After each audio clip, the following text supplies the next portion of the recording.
খেজুর কাঁটাগুলো কেন কাটতেছো? তোমার তো হাতে ফুটে যাবে, এগুলো নিয়ে কি করবে? এগুলো জ্বালন দেবো। খেজুর পাতা একটু আসলে কাটতেছি, এগুলো তো জ্বালন দেয়।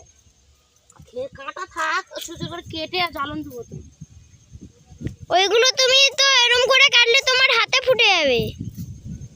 কি দিয়ে কাটবো? টাঙি নেই, কিছু নেই, এই জন্য কাস্তে দিয়ে কাটতেছি। দেখতে পাইনি এরকম করে করে তো কাটে।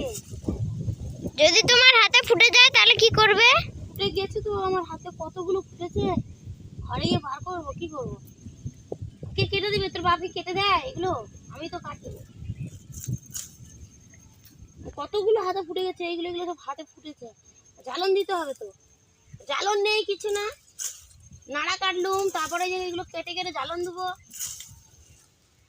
শুকনো হয়ে গেলে আর জ্বালন দেবো, ফেলে রাখবো এখানটায়, পরে এসে নিয়ে যাবো।